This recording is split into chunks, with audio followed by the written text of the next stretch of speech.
I think a good place to start is acknowledging the pivot that the Federal Reserve Chairman made in his statement last month.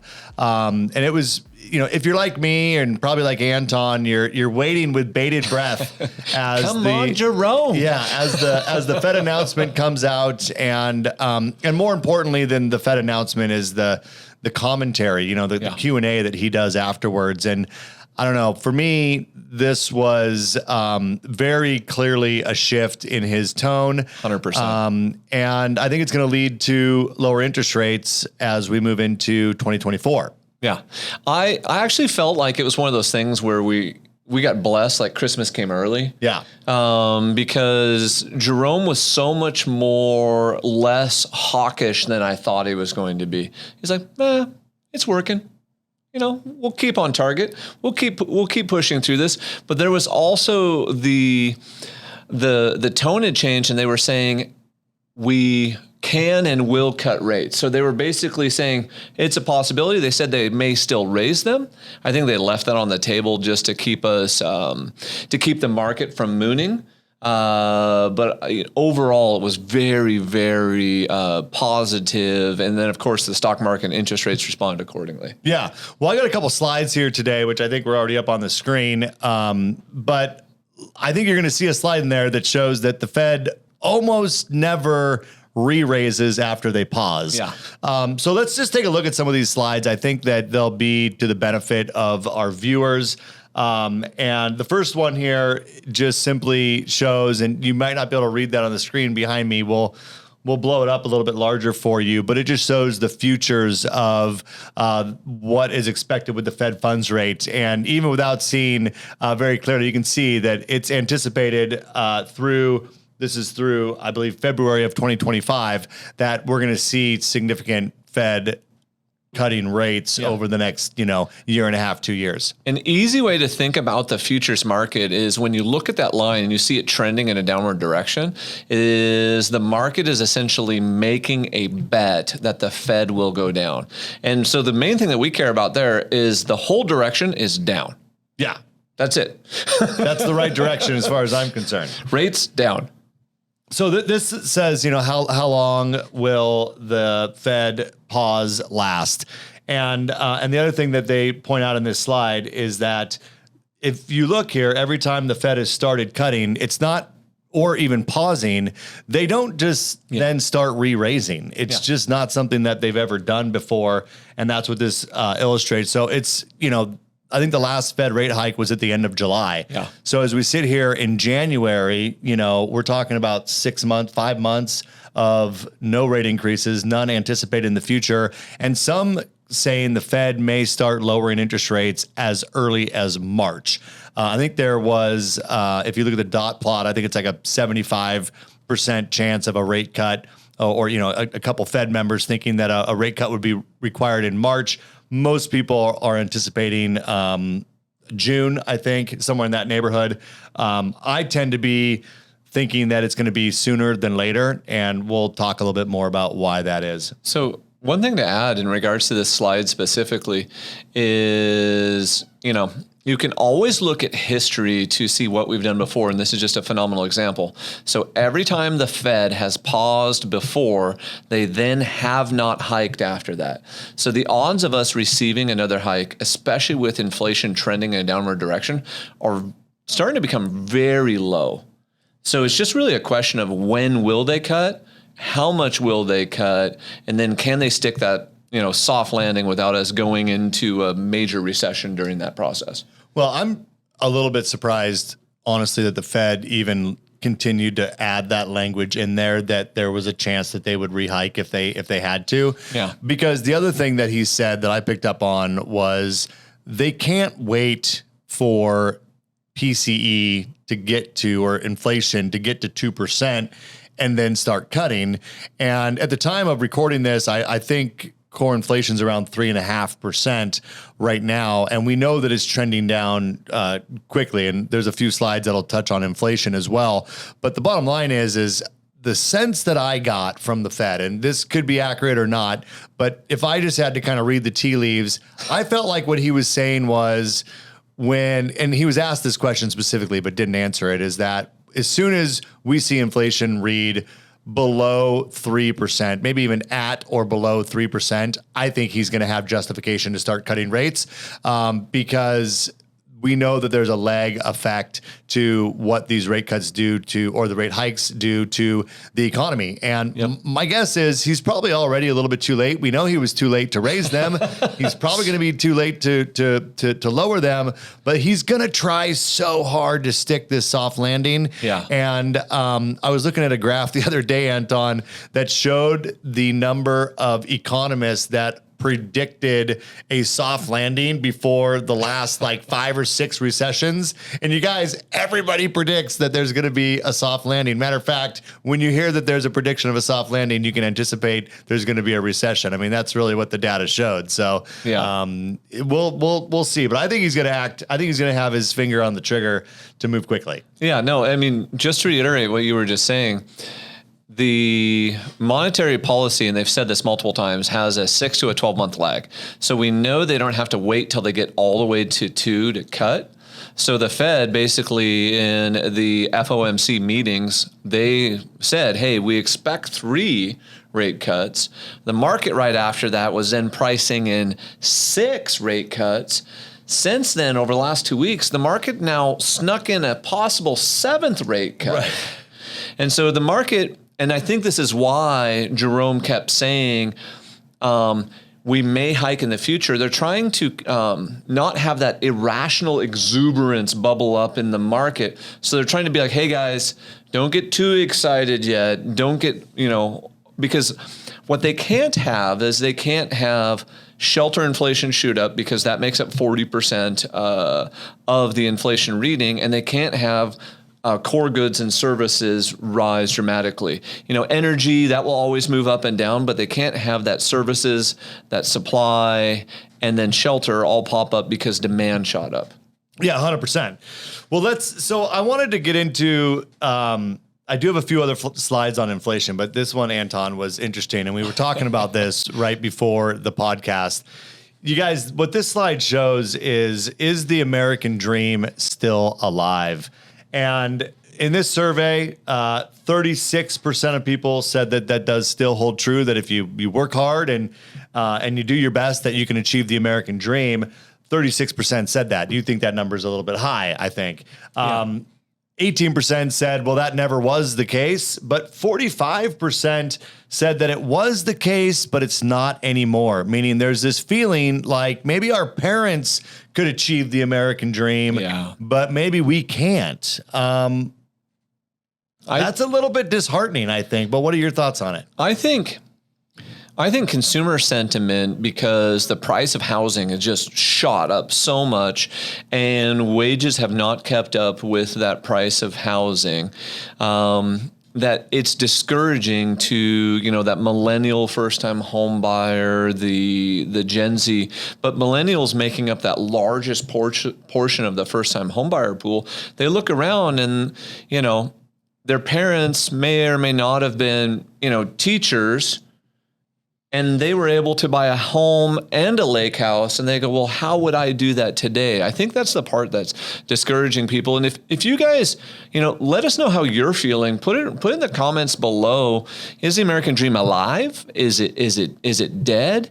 Is it alive for those who go and take it and make it happen? Because maybe we're getting a little soft and lazy in some of our activities because, you look at it, and for the baby boomer generation and the generations following that, they worked harder. Right. And sometimes more hours. Well, I think that, as I think back of previous generations, you mentioned a teacher, right? Yeah. But even the same would hold true for like a factory worker. Yep. A lot of people, they worked a lot of hours, but they could count on the fact that they could go to a job, they'd stay there for 20 years, they'd get a pension, they made enough money with that job to maybe be able to achieve the American dream, buy a home, etc. And I think that we're in a completely different generation these days, different, right? So different. And I mean, we have people that are making their fortune on like TikTok and stuff like this, right? This is never a thing. So I think that maybe the idea, if the American dream is that you could go be a teacher and the spouse could work in a factory and you could work 40 hours a week and you could work there for 25 years and you could buy a home, that dream may be dead. Possibly. I mean, we think that it is. I mean, look, I know people that work in factories and I don't think that, that depending on where you live in the country, that may not be attainable. However, I think that if you work hard at something that you're passionate and you love to do, and you can find a way to make more money at it, which there's more opportunities to do that than ever by leveraging, the internet, social media, technology, all of these different things, AI. Yeah. So maybe you can put in the same amount of work, you can get the results, but you got to be more creative. You can't just go work a job for 25 years and that's it. So I think it's achievable, in my opinion, because I've seen it happen for so many people. Bingo. But I think that the old way of getting there may not be attainable. If you think that you can just go have a 40-hour-a-week job and you're going to, a 2-household family, or maybe even 1.5, like if the spouse is, not working full-time, taking care of the kids, taking care of the home, those things, that might be difficult. That would be difficult to pull off. So the American dream is there. It's just shifted. It's changing. Yeah. And one thing that, hurts us basically when you're on these coasts, like on the West Coast or in the Seattle metro where we live, is the regulation involved in land development, new construction, the timelines, the costs associated with it. What I believe is going to happen in this political cycle. So starting in this political cycle, and I think you're going to start to hear it in the presidential race, and then we're going to see it in the congressional races, you're going to hear it in government, is housing and quote unquote affordable housing is going to start to come up more and more and more, because what happened is we've swung so far to one side that it's estimated that the cost of a home in Washington state, Western Washington specifically, 23% of that is simply bureaucracy and red tape. Wow. So if you look at a home, and homes in our area right around here, they're about $700,000. So a little over 20%. So what, $150,000 of that is bureaucracy and red tape. We have projects that we've been working on. One in the city of Mount Vernon for 3 years. I have a land development project I've been working on for 2.5 years. If you look at the timelines associated with those, the thing that we're going to run into, this is coming no matter what. So if we believe the Fed funds futures and that interest rates are going down, well, the buyer demand will go up. The problem is building permits right now are down.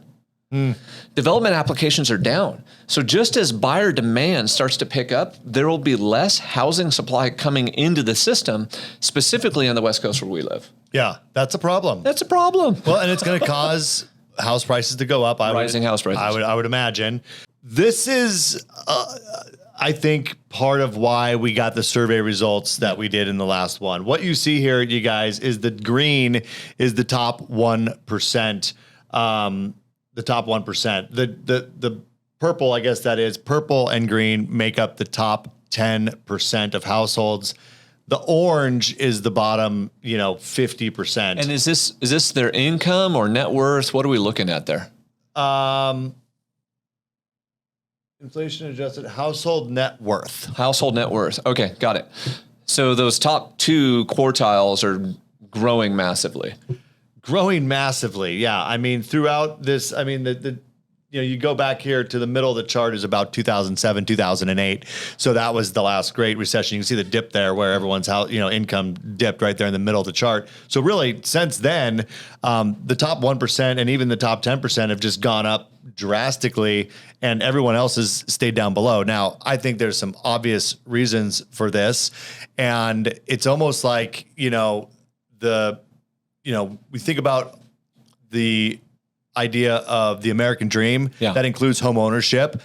If you're in that lower percentile of net worths, you probably don't own a home. Yeah. So then you haven't participated in all this appreciation, and you're probably not invested in the stock market, because if you look at that chart of what's happened to the top percentile of all households in the country, they have followed the same trend that real estate values and the stock market have followed during that same time. And those are 2 areas where a lot of low to moderate income people are not even participating. Yeah. And those are the largest drivers of, net worth, even for, some of these people in the top 1% or even the other, they make a lot of money too, right? They have they're high wage earners, but let's be honest, the majority of this wealth is created by the ability to invest in the stock market and be involved in the real estate market. One thing that we're seeing right there specifically is a bunch of economists, I think they did predict this really well. They had talked about this, recession that we're going through or whatever it was, that it being what's called a K-shaped recovery. And the K-shape is, it diverges, and the stuff going up the line on the K are people like you were just saying. They have assets and the ability to get assets.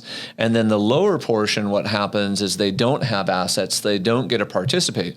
So if the government prints $13.5 trillion, that's essentially how much stimulus, not just in the money printing, but when you include the Inflation Reduction Act and all the other stimulus they put together.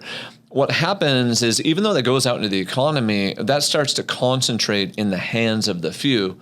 So I was reading an article actually this morning, and it said the top 500 richest people in 2022, they lost like $1.4 trillion as the economy came down. Well, we know this year, gold's up, Bitcoin's up, NASDAQ is up, stock market's up, and real estate appreciated slightly for most of the country. Yes, there's areas that are down. So the top 500 richest people made $1.2 trillion this year. So this is the proverbial case of the rich getting richer, and we've got to figure out mechanisms that protect the middle class, the poor, and create real wage growth at the bottom end. Or what happens is, the 1% and even the 5% in this case just runs away. Yeah. Well, I think that for those of us in mortgage and real estate, I think that there's two things that I think that that a household can do to participate in this. One, make home ownership a priority over renting. Yes. And I'm not saying that it's easy to do, but I think that if there's a focused effort on becoming a homeowner and you work with a real estate agent and a mortgage professional and say, like, this is my plan, this is what I want to do, I think that if you make that a priority, you can do it. There's so many people, though, right now, even on social media, that are saying, hey, just be a renter, don't own anything, you'll be happy, this whole idea. But the reality is this is what you miss out on, is that ability to grow your household net worth over time. The other thing is, I think that people, because they can't contribute a lot to their retirement fund, a 401k, an IRA, something like that, they do nothing because they think that a little bit isn't going to move the needle. And I would challenge people to just make savings, a priority, especially if you have something with your employer where you could just put a small percentage of your income. At least it's something's better than nothing. You have the account, you got it started. As you grow and your job, you make more money, divert more money. But there are ways, even if you're not a high income earner or someone with a high net worth as a starting point, you can make a conscious effort to participate in both the markets, and it doesn't have to be the stock market. You can invest your 401k in lots of different things, including bonds, which are much more steady, or whatever you want to do there. But if you're younger, I would go riskier, just saying, because odds are it's going to go up over time. We can show you that over and over again, but find ways to participate in the market and really make homeownership a priority. I'd like to add in 2 tips there specifically. So if you read like the book Power of Habit or Atomic Habits, they just talk about that habit routine. And what you're trying to do in relation to wealth building or getting free or building a retirement, it's not as important as the dollar amount that's contributed as it's important that you constantly do it. So there's a young kid that works for us, and he said, I don't have a ton of extra money. He's newer in real estate. Of course, we've also been through a couple hard years. And I said, well, what can you contribute? And he's like, $100, $200. I said, well, let's pick one. Let's pick that exact number and then let us contribute it every month, no matter what, because it's more important for him to build the habit and the consistency than it is the dollar amount. And then as your income grows over time, if you're already used to putting away $100 a month and, I just got a raise and my raise is $300 a month. I might be able to take an extra 100 of that. Right. It just becomes easier. And going into the new year, this is new year, new life, new habits.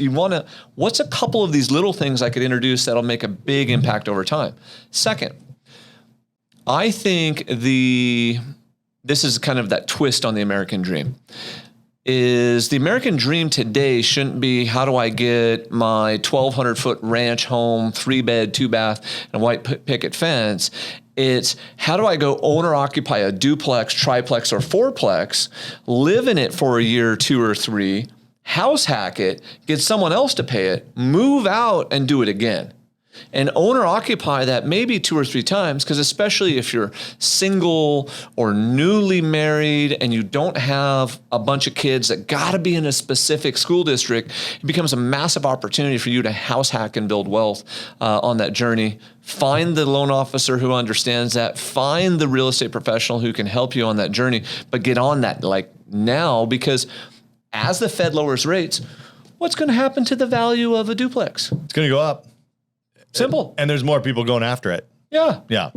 Well, and some of those programs, for 3-plexes, 4-plexes, I mean, literally to Anton's point, your tenants can make your whole mortgage payment. I mean, and you're going to live in an apartment anyway before you buy a home, right? Yeah. So yeah, I couldn't agree more. All right, let's run through a few more of these slides. This one was interesting. Didn't expect this when I was going through getting prepared for this, but this parabolic spike you see here is bankruptcies, Chapter 11 bankruptcies in the U.S. I didn't know this was happening either, just to be honest. And it is now higher today than it was in, in 2020, it was pretty, you can see back, the really, really high point, obviously, is the last Great Recession. So we're quite a bit lower than that number, but we're higher than we were when COVID hit. Yeah.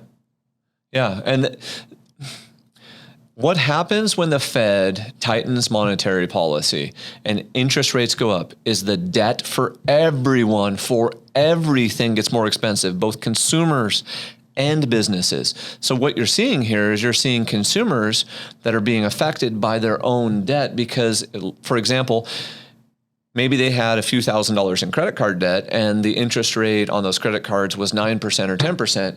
And today it could be as high as 20. Or 25, 28. It's crazy. So that means that payment is doubled, which is causing people who may have been right on the edge to start to slide off. This is that when the Fed talks about looking at the totality of the data, these are things they're looking at. They're looking at bankruptcies. They're looking at foreclosures because their dual mandate is not only 2% inflation, but it's also full employment. Well, the other thing I think that probably happened here, Anton, is that all of this, we know what caused inflation, right? It was too many dollars, pumped into the economy. Yep. So there was student loan abatement. There was rent moratoriums, eviction moratoriums. There was foreclosure moratoriums. There was stimulus checks coming in the mail. There was all of this help and support. And what we know about a lot of, we'll just say average Americans, is that, they're going to go right up to their limit. So when you remove a lot of their liabilities from them, they're going to max things out. They're going to feel comfortable. They're going to take on new, people were buying RVs and people were buying all, vacation home, whatever they were doing.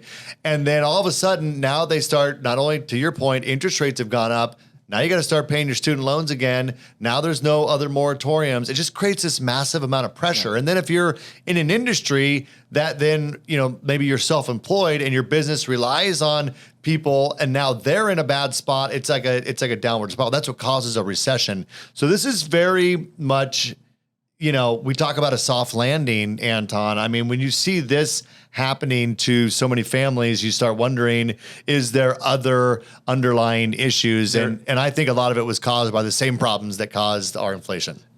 there's absolutely underlying issues, and this is the Fed's lag effect. Okay, so what's happening is right now, there's a probability we may have the soft landing per se, right? But there's also the probability we may go into a mild or a medium recession. Like a huge recession like the Great Recession doesn't seem like a high probability right here, but there's still a probability of a mild to a mid-sized recession happening because of things like this, because of mortgage delinquencies, and then also the auto industry.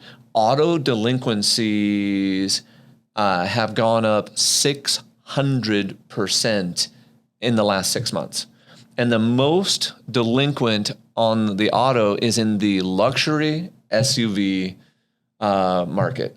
Why? Because they're really expensive. Well, think about what Bitcoin did there for a while, and some of these other things. I mean, people made so much money and they bought exotic cars, and then Bitcoin didn't do it. I mean, it's okay now. I mean, it's stabilizing. It's getting a little bit better.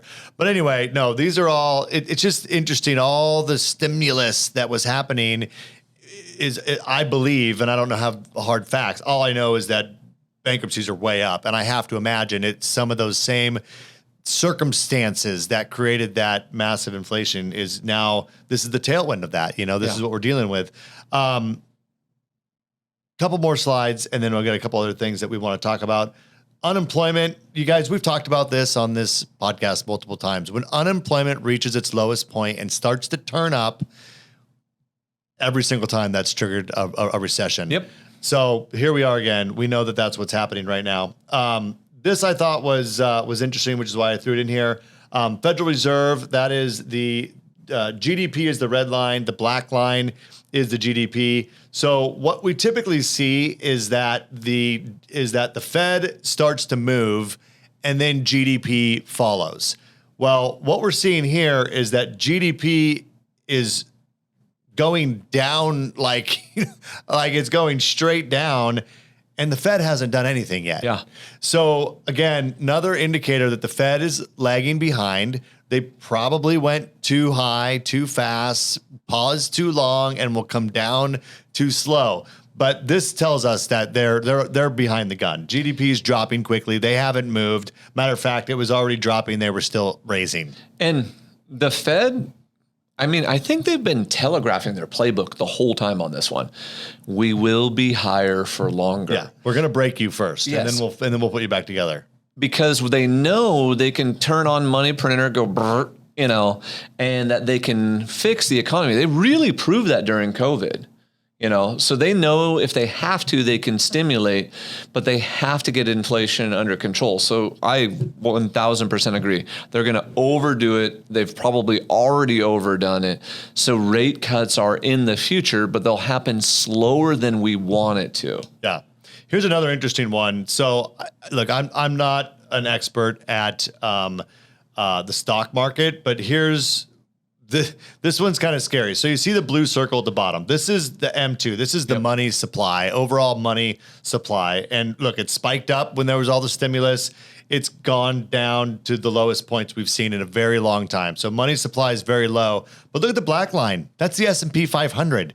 It's like surging up. Like, what is going on? Why is the S&P 500 surging up as there's less money? And I think that people are optimistic that the Fed's going to come out and they're going to do something or say something, that's going to say, hey, game on again, right? Quantitative tightening is over. We're going to go to quantitative easing again.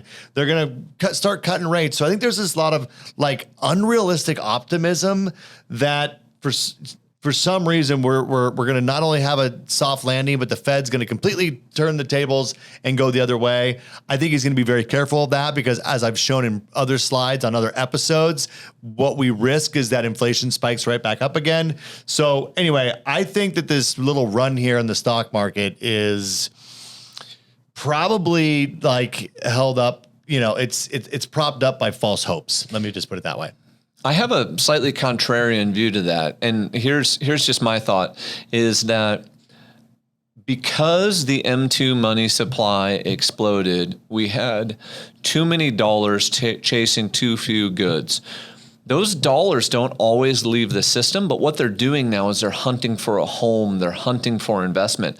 It's why there's, and I forget the number. I think it's like $5.7 trillion is sitting in money markets. Yeah, it's a big number right now. That money, as the yield on a money market or the yield on bonds goes down, that cash has to go somewhere. Well, the only places it can go is the stock market, private equity, real estate. So it's got to go into one of those three buckets. So what I think is happening here is you're already seeing some of that cash because interest rates probably peaked. And we know that bonds probably peaked, which in turn means money market accounts have also peaked. So some of that cash is starting to slide out and it's going, okay, where do I find a home? I don't feel as comfortable about real estate. Private equity's currently underperforming. Well, it leaves me the stock market. Right. Just kind of a weird thought or thesis here is just there's a lot of cash that has to find a home somewhere. Yeah. Well, I mean, it very well could be. I just wonder if those people are going to lose some of that cash. Oh, right. Yes. No, this is a Casino Royale cash. Yeah, exactly. All right. So a couple more slides. This is just showing you the number of rate cuts that are happening around the globe. Oh, so this cool. is world central banks cutting rates. Look how many. Look at the arrow. I mean, they're spiking right now. Everyone's cutting their rates. You know who's not cutting their rates yet? We're not. And so again, just telegraphing that we're probably going to follow suit with everybody else. And then how long for rate cuts after the hiking cycle? So as you can see, Fed usually starts cutting somewhere, 5, 8, 7, 6, 7 months. We're right at almost 6 months, you guys. Yep. We're really close to the Fed starting to take action. I doubt that it's going to be June. My guess is end of the first quarter. This is interesting, and we talked about this early on when we talked about inflation. And if you remember my episode where I said rates would never go to 9%, and the reason why I felt that way is because regardless of what the Feds do to raise rates or fix the problems, the issues that caused inflation were caused by the pandemic. Yep. And you see that represented here in this dark green, this represents the challenges that we had regarding supply. So just supply chain issues. Some were stuck out in ports and containers. Some were just, there wasn't enough workers. There was, whatnot. We just couldn't get the supply. Things were shut down because of COVID, et cetera. Look, you can see how much that supply coming into line has helped. Now, obviously, demand has gone down a little bit. Part of the reason for that is the Fed's cutting rates, right? They're trying to push down demand. So that's part of it. But almost all of it, or a big piece of the move here, is supply getting into order. So I thought that was an interesting representation of that.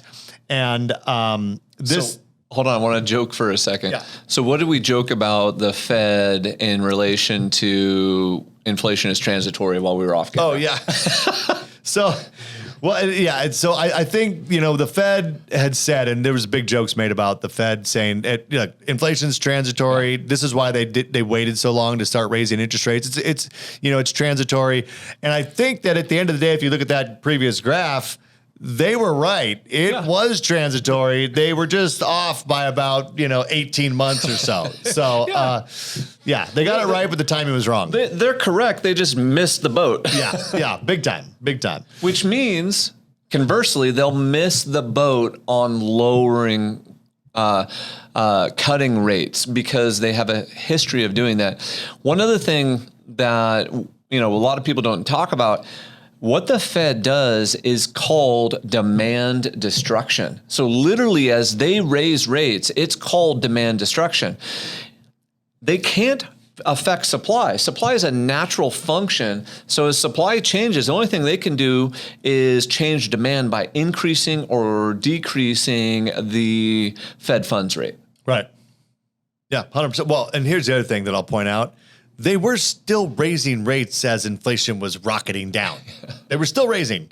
So not only would they be too slow to cut, in my opinion, they went too far. Yes. Because it was already coming down. Last slide here, just showing that you can see where PCE is. Like, I mean, this shows it exactly right here. PCE was already coming down. Yep. The Fed was still hiking.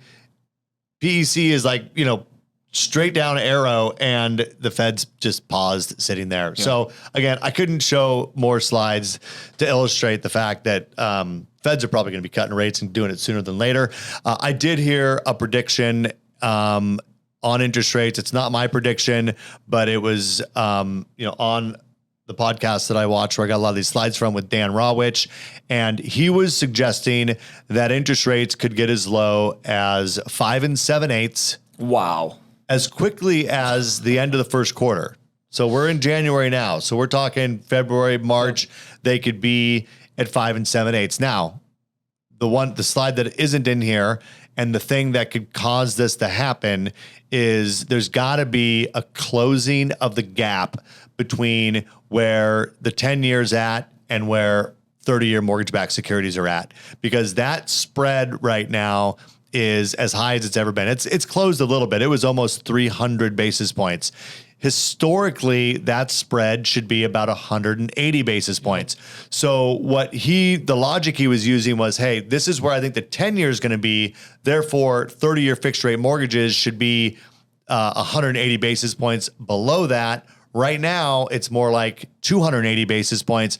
So in order for his prediction to come true, we would need to see a closing of a gap between 30-year fixed rate mortgages and the 10-year Treasury. So, and I think that, look, as long as we continue to see inflation come down and good economic, indicators, that will happen when 100%. When people have more and more confidence that mortgage-backed securities are stable investment, right? That's part of the reason why the spread's so high.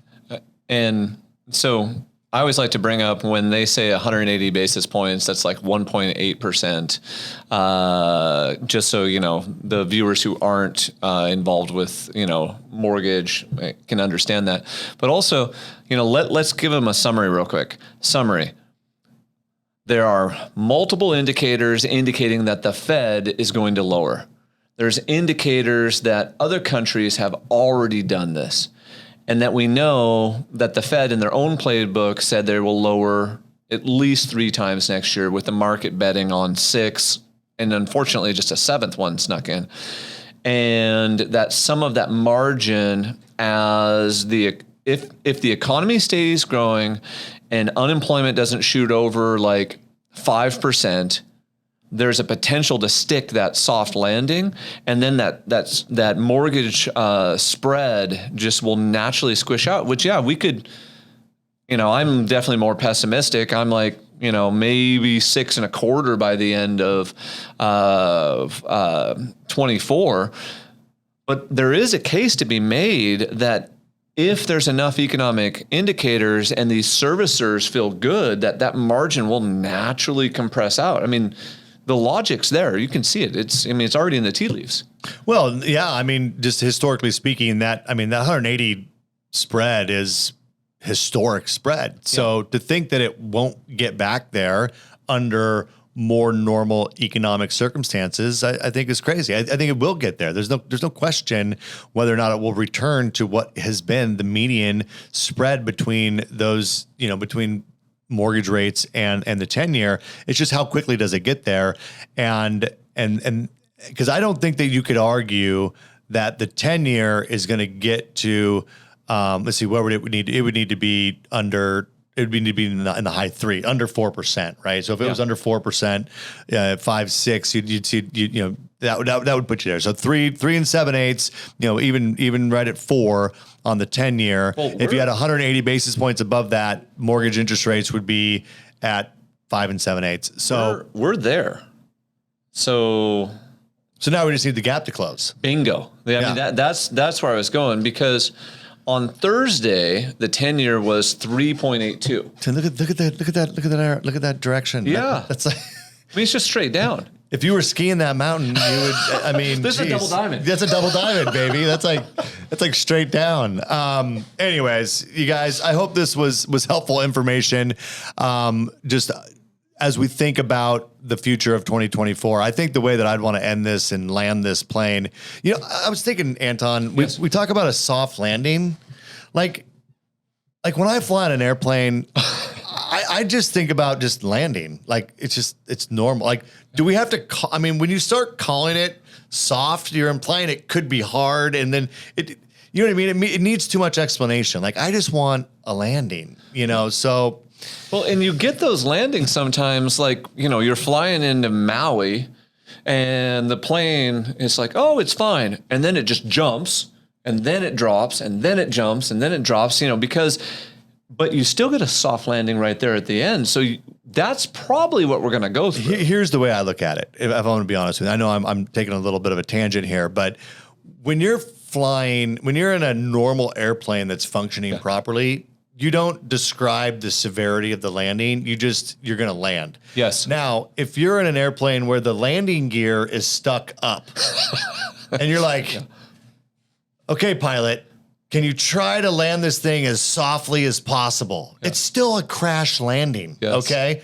So what the Fed has done and what inflation has done and what COVID created is a situation where we have an airplane in the air and the landing gear is up. Yeah. So the question, it's not just going to be a normal landing. It's a soft crash landing or it's a catastrophic crash landing. Either way, it's a crash landing as far as I look at it. So that was my only point. There's some bumps. There's going to be some bumps. But here, look, last thing here, you guys, most of you that are watching this are either interested in purchasing a home or investing, or more than likely you're in the mortgage or real estate industry. Yep. And here's the good news. Is that there's going to be more opportunity in 2024 Amen. With interest rates coming down. And as frustrating as 2023 has been as a year, this is the time to dust all that off. Yep. We know it's the new year and everyone writes their goals and, does all their stuff. But honestly, you really have to look deep inside yourself and say, I am going to... we got past 2023 and I'm going to have a fresh perspective on 2024 and it's still a different market, right? Yep. The way that you talk to real estate agents is different. The way that you attract customers is different. Social media is important. Video is important. All the things that we've been talking about the last 2 years, are still changes that you probably have to make and evolutions you need to make in how you do business, but there's more opportunity in 2024, I believe, than there was in 2023. And interest rates are going to help with that. But there's going to be this timing issue where it's going to be challenging from an inventory perspective. So be optimistic, be involved, be out there in the community and do what you need to do. I tell loan officers, look, make your calls, follow up with your database, check in with your real estate agents, go to open houses, go to networking events, get out and be involved. I think that's what we need to do and be optimistic about what the future looks like, because all this year, I bet most people, and it was hard for me to stave this off. I think I'm a pretty positive guy. When people say, man, how's the market going? How's things going in mortgage? You're like, mortgage is jacked, dude. It's like not good. And so that was like our standard response, we need to throw that language out as we move into 2024. And I think we need to really focus on why there's reasons to be optimistic and positive about the next 12 months. Sold.